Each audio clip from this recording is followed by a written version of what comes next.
Assalamu alaikum viewers. I am Hassan from MMEC. Today we have a very special guest from Australia. His name is Abdullah. Abdullah, very warm welcome to our show. How are you? Thank you very much. I'm good. I'm good. Khan Saab, how are you? I'm fine. I'm fine. Abdullah, Australia जाने का जो ख्वाब था आपका, क्या ज़रूरत पेश आई कि आप ऑस्ट्रेलिया क्यों गए? वेल जब अपनी एफएससी कंप्लीट करने के बाद I got admission in one of the most prestigious institutes of Pakistan, that is NUST. वहाँ से मैंने अपनी सिविल इंजीनियरिंग कंप्लीट की थी और अपनी कंप्लीट करने के बाद डिग्री मेरे पास दो तीन ऑप्शंस थे कि एक तो था कि मैं पाकिस्तान में रहते हुए ही जॉब सर्चिंग करता और उधर फिर अपना कैरियर बनाता, और दूसरा ये था कि मैं गल्फ़ वगैरह में चला जाता, वहाँ जाके अपनी सिविल के जो ऑप्शंस हैं उनको मैं एक्सप्लोर करता। बट उन दिनों मेरे कुछ दोस्त भी और काफ़ी लोग जो हैं वो इधर बाहर ऑस्ट्रेलिया, यूके, अमेरिका वगैरह में जा रहे थे। तो मैंने भी सोचा कि क्यों ना बाहर जाया जाए और अपना जो अपनी जो स्टडीज़ हैं उसको फर्दर कैरी ऑन किया जाए in the form of masters. और उसमें फिर मैंने ऑप्शंस अब देखी तो ऑब्वियसली मेरी अपनी भी कुछ रिसर्च थी, और मोस्ट इम्पॉर्टेंटली आपने मुझे बड़ा उस टाइम पे हेल्प किया और ऑब्लाइज किया to choose Australia as my destination. तो बस फिर मैं इधर आया और अपना मास्टर्स मैंने यहाँ पे कंप्लीट किया, और जब यहाँ पे आया हूँ अपनी स्टडीज़ कंप्लीट की हैं तो उसके बाद फिर यहाँ पर रहने के बाद और अपनी स्टडीज़ कंप्लीट करने के बाद फिर मैंने सोचा कि नहीं, वापस जाना जो है वो तो फ़ायदेमंद नहीं होगा, और फिर मैंने अपना कैरियर यहीं पे परस्यू किया। अच्छा, अब्दुल्ला मुझे ये बताएं कि जब आपने पाकिस्तान से यूनिवर्सिटी या जो आने वाले बच्चे हैं जो ऑस्ट्रेलिया की तरफ देख रहे हैं फॉर मास्टर या फॉर बैचलर्स, जो यूनिवर्सिटी को चूज़ करने का क्राइटेरिया है, क्या आप उसको एलेबोरेट कर सकते हैं ताकि लोगों को इस चीज़ के अंदर नॉलेज मिले कि कैसे यूनिवर्सिटी को चूज़ करना है? और मतलब एजेंट, क्योंकि आपको पता है कि एजेंट तो यहाँ पे वो वाली यूनिवर्सिटी के अंदर ही भेजता है जहाँ पे उसको कमीशन ज़्यादा हो। तो आप बच्चों को क्या एडवाइस करेंगे कि कौन सी यूनिवर्सिटी, किस तरह कोर्स की सिलेक्शन कौन सी करनी है, और किन पैरामीटर्स को मद्देनज़र रखते हुए किस यूनिवर्सिटी के अंदर जाना है, किस स्टेट के अंदर जाना है? तो काइंडली थोड़ा सा इस चीज़ के ऊपर बताएंगे जो लोगों के लिए हेल्पफुल हो। देखिए इसमें दो तीन चीज़ें हैं कि जब आपने वहाँ से अप्लाई करना है अपने किसी भी डिग्री के लिए, मास्टर्स। हेलो। जी जी, बोलते जाओ बोलते जाओ। ऑलराइट, सो इसमें दो तीन चीज़ें हैं कि जब हमने यहाँ से पाकिस्तान से बैठे हुए जब अप्लाई करना होता है ना, तो आजकल डिफरेंट लोग काफ़ी सारे जो है ना बिजनेस स्टार्ट हो चुके हैं, लोगों ने अपना अपना बिज़नेस जो है उसको हर बंदा ही जो है एक तरह से वो इस फील्ड में आ चुका है।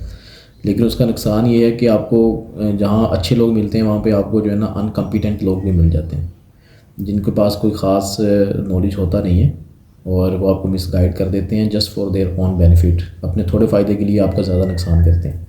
तो ये जो आपने बात की कि यूनिवर्सिटी चूज़ करने का क्राइटेरिया बेसिकली ये होता है कि यहाँ पे हमें ये चीज़ समझने की ज़रूरत है कि यूनिवर्सिटीज़ हैं वो तो यूनिवर्सिटीज़ हैं ही हैं। यूनिवर्सिटीज़ के अंदर भी लेवल्स डिफरेंट हैं। कुछ यूनिवर्सिटीज़ टॉप यूनिवर्सिटीज़ हैं, जिस तरह आप कह लो कि यूनिवर्सिटी ऑफ मेलबर्न होगी, university of New South Wales, university of Sydney होगी, फिर इस तरह है UTS, university of technology Sydney, university of Wollongong. ये टॉप 10 यूनिवर्सिटीज़ हैं जो कि लेवल 1 में आती हैं। इन यूनिवर्सिटीज़ में जब अप्लाई करते हो ना आप, तो आपके वीज़ा चांसेस बहुत ज़्यादा होते हैं। पहली चीज़ ये है पाकिस्तान से, जब आप पाकिस्तान के पर्सपेक्टिव से, उसकी रीज़न ये है कि जो केस ऑफिसर जो है he knows if someone is applying in a university which has got a fee of around $20,000 per semester, he knows that कि उसकी इंटेंशन जो है एप्लीकेंट की वो क्लियर है, he actually wants to come to Australia। लेकिन अगर आप पाकिस्तान में बैठे हुए किसी कॉलेज वगैरह की तरफ भागते हैं just for the sake of saving some money, कि आपको इनिशियली फ़ी थोड़ी देनी पड़ेगी, ख़र्चा थोड़ा होगा, नो डाउट उसमें खर्चा आपको लग रहा होता है कि मेरा थोड़ा हो रहा है, एक थोड़ी सी सेटिस्फेक्शन होती है, but at the end of the day उसका रिजल्ट क्या निकलता है कि आपका जो वीज़ा है ना वो there are a lot more chances that you will get the refusal for your visa, student visa. ठीक है, तो उसके बाद फिर जब आपने यहाँ पे आना है और फिर आने के बाद भी आपको समटाइम्स लगता है कि यार यूनिवर्सिटी भी मेरी जो है वो नो डाउट अच्छी है, लेकिन उसकी स्टडीज़ थोड़ी सी टफ हैं, you have to give more time for studies rather than going for your job and earning money and all those things. तो उसमें फिर आप सोचते हो कि यहाँ पे यार चलो मैं जल्दी जल्दी अब अपना इंस्टीट्यूट जो है उसको मैं चेंज करूँ, कोर्स चेंज करूँ। जब आप उस चीज़ों में लग जाते हो तो फिर आप अपना जो एक्चुअल पाथ है ना, अपना जो एक्चुअल गोल है उससे आप हट जाते हो। ठीक है, फिर आप पैसा सेव करने में सॉरी इसके ऊपर अब्दुल्ला मैं आपको इसके ऊपर एक मेरा क्वेश्चन रेज हो रहा है जी जी कि जो स्टूडेंट है वो मेन गोल पैसे को क्यों रखते हैं रादर दैन स्टडीज़। हालांकि देखा जाए कि if you are going to have a degree from a top notch brand और some like of institution from level 1 और लेवल 2, तो लोग जो हैं वो क्यों, बच्चों को क्या ऐसी ज़रूरत पेश आती है कि वो पैसे को ज़्यादा प्रेफर करते हैं बजाय कि अपनी स्टडीज़ को कंप्लीट करने का। ये एक बहुत बड़ा माइंडसेट है, इसके ऊपर आप थोड़ा सा बताएं, क्योंकि आप ऑस्ट्रेलिया के अंदर हैं इस वक्त, आप बहुत सारे स्टूडेंट्स को वहाँ पे मिलते हैं, तो क्या चीज़ है उनको जो पैसे की तरफ लेके जाती है ना कि उनको स्टडीज़ कंप्लीट करने की तरफ। बेसिकली कोई सच कोई पर्टिकुलरली कोई चीज़ या कोई ख़ास रीज़न होती नहीं है, ये सिर्फ एक हमारी साइकोलॉजी है, ये सारी साइकी होती है कि हमें ये लग रहा होता है, हम ये समझ रहे होते हैं कि अगर मैं किसी सस्ती यूनिवर्सिटी या सस्ते इंस्टीट्यूट में पढ़ूंगा तो मेरा ख़र्चा थोड़ा होगा, मेरी बचत ज़्यादा होगी। और एट द सेम टाइम हम कर क्या रहे होते हैं कि we waste a lot of our time, हम अपना चिट चैट करने में, दोस्तों के साथ गपशप करने में इधर उधर टाइम वेस्ट करते हैं। अगर वही टाइम, अगर हम अच्छे इंस्टीट्यूट में पढ़ते हुए वही टाइम अगर वेस्ट करें हम, वही टाइम यूटिलाइज़ करें हम, instead of wasting it to make some extra money, आप उसमें जो है अपनी जो ऑनलाइन ऐप्स के ज़रिए आप, क्योंकि वो सबसे बहुत बड़ा ज़रिया है माश है वो यहाँ पे स्पेशली स्टूडेंट्स के लिए। अगर आप वो टाइम यूटिलाइज़ करते हैं किसी जॉब के लिए, ठीक है, अपना निकलें, घर से बाहर निकलें, अपने आप को जो है ना वो इंस्टेड ऑफ सिटिंग लेयर कि दोस्तों के साथ गपशप कर ली, बीच पे जाके टाइम स्पेंड कर लिया, वो हम उन चीज़ों को कैलकुलेट करते ही नहीं हैं। अगर वो सारी चीज़ें हम देखें, उनको हम यूटिलाइज़ करें पैसा अर्न करने में, and then if we continue our studies in the same institute where we come for the first time, that is a good which was a very good university when we come here for the first time. So उसमें ये होता है कि आपका अपना जो studies है वो भी कंप्लीट होती जाती है सेम इंस्टीट्यूट में, और उसके बाद आप अपने जो एक्सपेंसेस वगैरह वो कहीं और से मैनेज कर लेते हो। फिर उसके और भी बहुत से तरीक़ाकार होते हैं। हम बैक होम हमें होता है कि जी हम घर से आते हुए हम पेरेंट्स के पैसे लेके आए हैं और उनकी हमने फ़ी अपना इतनी ज़्यादा फ़ी उनकी लग गई है, और हम बड़ा यहाँ पे आके ना अपने आप को शो करवाना शुरू करते हैं कि जी हम बड़ी पता नहीं कहाँ पहुँच गए हैं, यहाँ से पैसे उनको सेंड करना शुरू करते हैं। और वो तो एक्चुअली चीज़ क्या है कि ये सारी आपकी सिर्फ थिंकिंग होती है, इसके अलावा कुछ भी नहीं है, कुछ भी नहीं है। जो मेरा एक्सपीरियंस है वो यही है कि अगर आप अपनी थिंकिंग को पॉजिटिव रखो, आपको पता हो कि मेरा गोल क्या है, क्योंकि once you get your permanent residence over here, once you become a citizen over here, आपका सब कुछ जो है कंपनसेट हो जाता है। यू गेट गुड मनी, आपको जॉब्स अच्छी मिलती हैं, ठीक है। उसके बाद आप अपना जो आपने जो पिछले 4-5 साल सेक्रीफाइस किया होता है, you get the return, you get the reward, और फिर अपने आप घर वालों को जो है ना सुखी कर सकते हैं। उनको अगर आपने पैसे भेजने हैं, you can do that. But अगर आप इनिशियली आते ही आप ये सोचना शुरू कर दें कि जी मैंने पैसा सेव करना है, तो बिलीव यू मी गाइज, आप पैसा भी नहीं सेव कर पाते, आप अपने गोल से भी हट जाते हो, and you stand stranded somewhere, आपका कोई फिर एम नहीं रहता, कोई आपका मकसद नहीं रहता। अच्छा अब्दुल्ला, अगर बात की जाए क्योंकि वो we have to wrap this up, क्योंकि we are going to have like detail sessions with you, how you get the permanent residency path और ऑस्ट्रेलिया के अंदर प्रॉब्लम्स और ये सारी चीज़ें। श्योर। मेरा आखिरी क्वेश्चन आपसे ये है कि what is your biggest achievement over there in Australia. Well,